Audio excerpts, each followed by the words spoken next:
The seismographs He starts off with seismic graphs. I'm crying. Could Superman survive the Hulk? Of course he did this one. And you know what? I'm surprised he hasn't done this one yet. He can definitely survive the Hulk, but nobody wins this fight. Nobody wins this fight. in Metropolis aren't just spiking, they're screaming.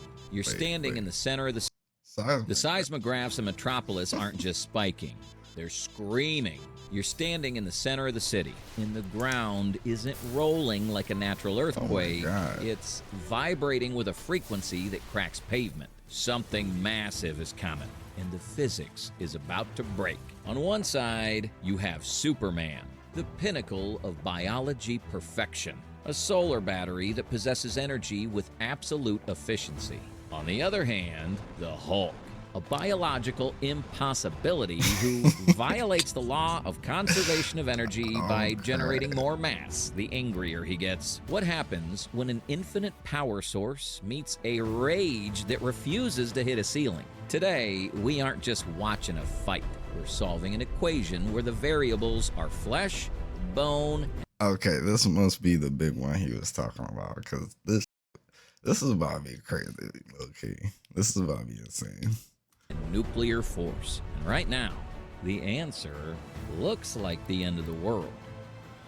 Stage 1, the kinetic event. Tier F, Metropolis. Yeah, Tier F, Metropolis. With a sonic boom that shatters every window in the financial district. A green blur, weighing roughly 1,400 pounds, slams into the pavement at terminal velocity. The asphalt ripples like water, turning into shrapnel. But before the dust settles, a red and blue blur intercepts the follow-up strike. This is Tier F, the street-level skirmish. Superman catches the first punch. To the naked eye, it looks like a wrestler blocking a hit. But scientifically, this is the bioelectric aura at work. Kryptonians don't just have impenetrable skin. They generate a tight telekinetic field millimeters above their body. This field is what allows Superman to lift a crumbling airplane without the metal shearing under its own weight. It extends his structural integrity to whatever he touches. Right now, the aura is the only thing keeping the shockwave of Hulk's... Don't tell me the Hulk is about to destroy the aura. He might.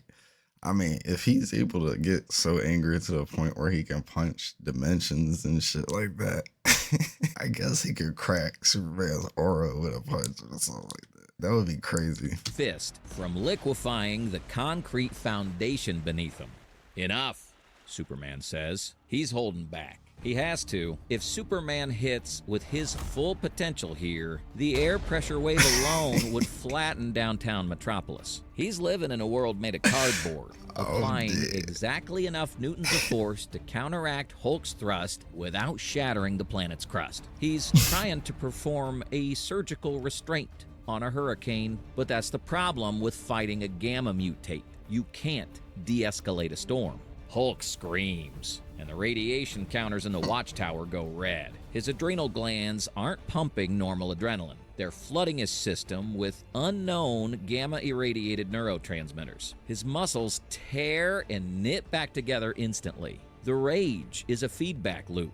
The harder Superman pushes, the more radiation Hulk emits, and the stronger he becomes. Superman scans the structural integrity of the surrounding buildings with X-ray vision. He realizes he cannot win this with restraint. He can't arrest a force in nature. If this fight lasts another 60 seconds in the city, the collateral damage will transition from property to human life. Tier F is already a failure. The environment cannot sustain the output. Superman makes a calculation. I mean, we're trying to see if Superman could survive the Hulk, right? We're not seeing if Superman is trying to save the city while surviving the Hulk. No, Superman could survive the Hulk. There's going to be massive collateral damage. It's just what's going to happen. Like, if he really wants to try to restrain the Hulk, he just needs to take him into outer space or something. You know, he needs to take him off world, if anything. But he stops blocking and starts moving. He dives low, driving his shoulder into Hulk's midsection. He accelerates from 0 to Mach 5 in a fraction of a second. The resulting cone of silence is deafening.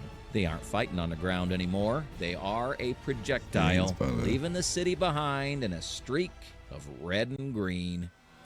Stage 2, the seismic threshold. They hit the Mojave Desert with the force of a tactical meteorite. The impact creates a crater 300 feet wide, instantly vitrifying the sand into a jagged bowl of obsidian glass. This is the only way to fight a monster without killing bystanders. You have to take the battle to the wasteland. Superman hovers above the dust cloud, scanning for a heartbeat. Oh yeah, I guess he could take him somewhere else, but there is a thrumming, rhythmic pounding like a pile driver. Hulk erupts from the glass, screaming a challenge that shakes the Joshua trees for miles. He is angrier now. The trip at Mach speeds didn't disorient him. It just pissed him off. Superman changes tactics. In the city, he was a shield. Here, he is a bullet. He utilizes his greatest advantage, speed. To the Hulk, Superman vanishes. He becomes a series of kinetic impacts occurring simultaneously from every angle.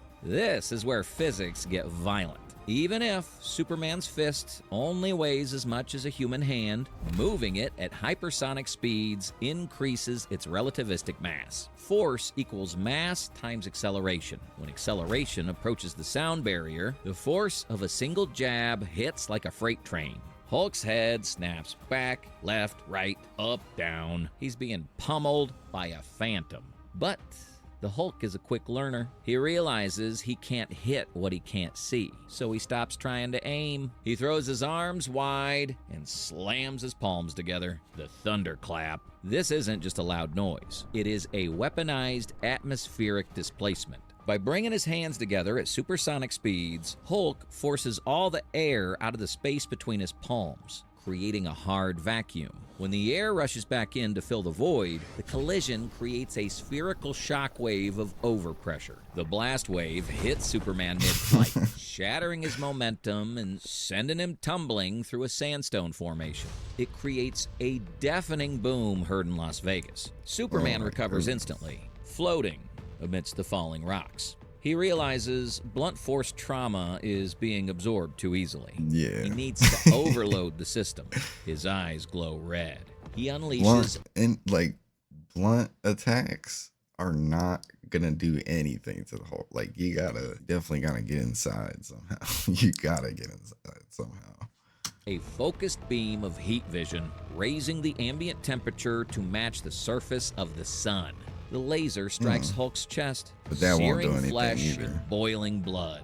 The science of Hulk's durability is terrifying here. You are watching accelerated mitosis in real time. The gamma radiation in his cells acts like a hyper-aggressive, beneficial cancer. As the heat vaporizes the top layer of skin, the cells underneath duplicate and harden instantly. The tissue isn't just healing.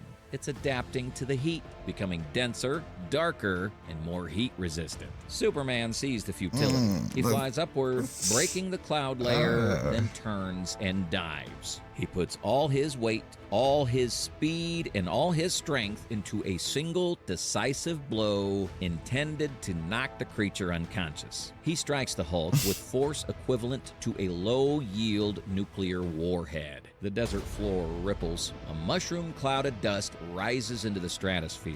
But when the debris clears, the Hulk is standing. He hasn't fallen. He has grown. He's a foot taller now. His skin is a deeper shade of emerald. His skeletal sculpture thickening to support the new mass. The ground beneath him is molten slag from the friction of their struggle. This is Tier C. The conflict is no longer local. It is a regional seismic event. The sheer weight of the battle is triggering fault lines. Superman realizes that on Earth, there is no amount of physical force that can put this thing down.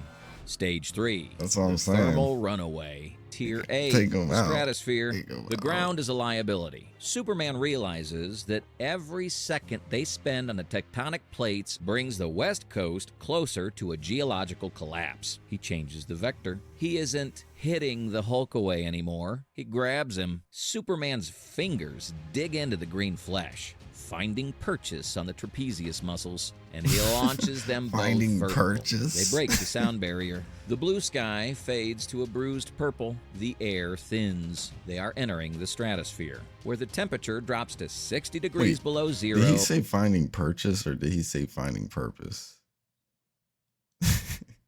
I gotta see this. Dig into the green flesh, finding purchase on the trapezius He muscles, said and he purchase. launches them both vertical. They break the sound barrier. The blue sky fades to a bruised purple. The air thins. They are entering the stratosphere, where the temperature drops to 60 degrees below zero and oxygen becomes a luxury. This is the tactical advantage of flight. On the ground, the Hulk has leverage. He has the friction of the earth to push against. Here, he's just a massive object in free fall, thrashing against the wind. He roars, but the sound is thin, swallowed by the jet stream. Superman has total control of the engagement envelope. He holds the monster at arm's length. He unleashes the heat vision again, but this time he narrows the beam to the width of a needle.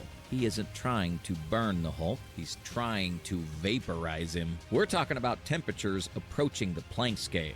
Heat so intense it doesn't just melt matter, it breaks down the atomic bonds of carbon. Superman drives the beams directly into the Hulk. The way Hulk was shaking just now, like, it looked like he was actually feeling that shit.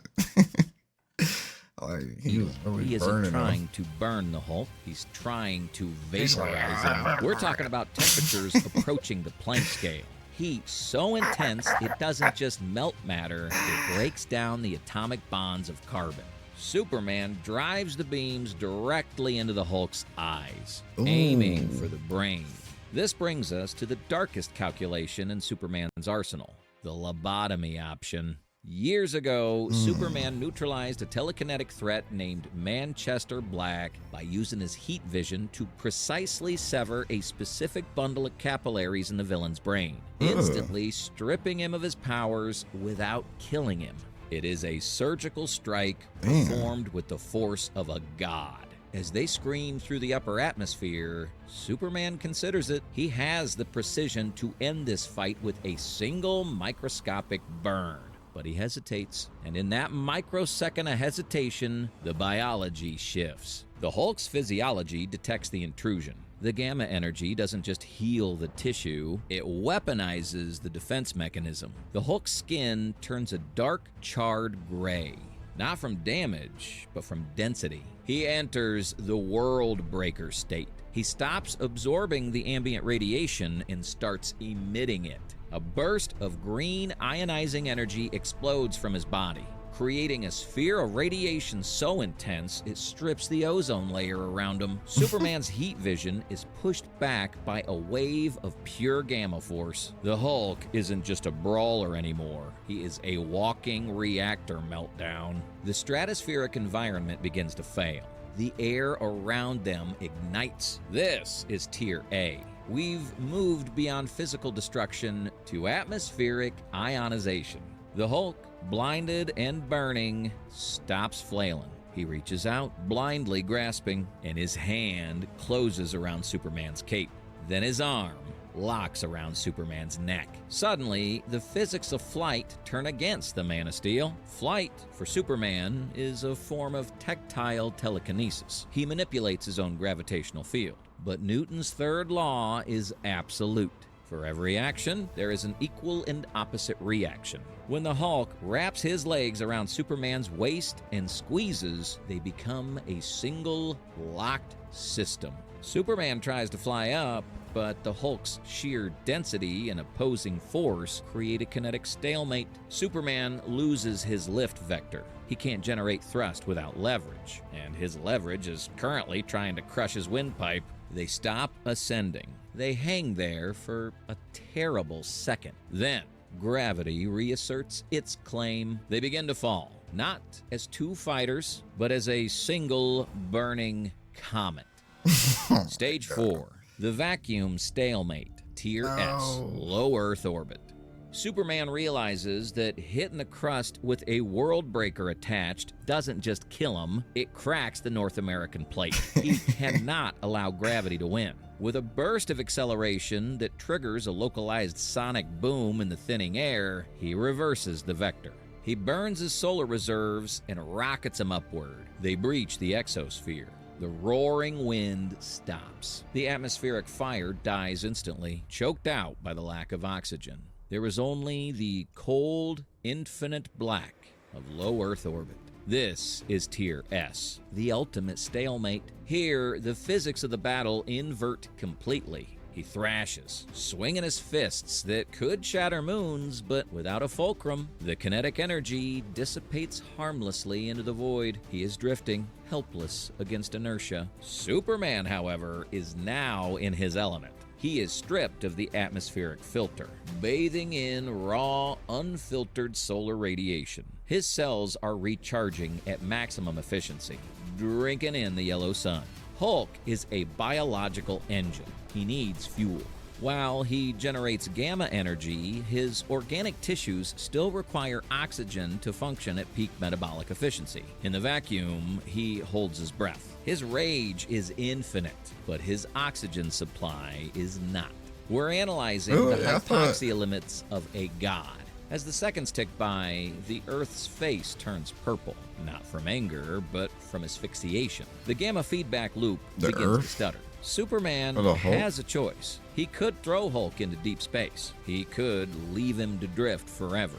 But that's not who Superman is. He realizes that killing the Hulk is impossible. The mutation adapts too fast. Beating him is impossible. The rage has no ceiling, so he stops fighting. Superman floats just out of reach, absorbing the sunlight. He acts as a solar capacitor, gathering the energy and projecting it not as heat, but as a calming bioelectric field. Or perhaps he just waits. He waits for the lack of oxygen and the lack of an enemy to do what a nuclear punch couldn't. Without a threat to fight, the adrenaline spikes crash. The cortisol levels drop. The monster's eyes dart around the blackness, finding nothing to smash, nothing to hate. The rage has nowhere to go. The feedback loop breaks. The green skin begins to pale. The muscle mass shrinks. The world breaker is suffocating, and in his panic, the monster retreats. The transformation reverses. The aftermath is quiet. We're left with a single defining image. Superman hovering in the silent orbit of Earth, cradling a sleeping, unconscious Bruce Banner. So, who actually won? Scientifically, the Hulk has no upper limit. If the fight stayed on the ground, he eventually breaks the planet. But practically, Superman controls the verticality of the battlefield. He dictates where the fight happens. In the vacuum of space, tactical application beats raw power every time. Superman didn't beat the Hulk, he survived him. But what do you think? In a battle of infinite stats versus tactical intelligence, which one matters more? Let us know in the comments below. And if you want to see what happens when Godzilla fights the Justice League, hit that subscribe button. The Justice League win that easily. Let me know what you guys are thinking down in the comments below. As he said, like, Superman will survive and the Hulk will survive. So like none of them will ever technically really beat each other. Wherever they fight, just know like it could destroy the whole planet like every time.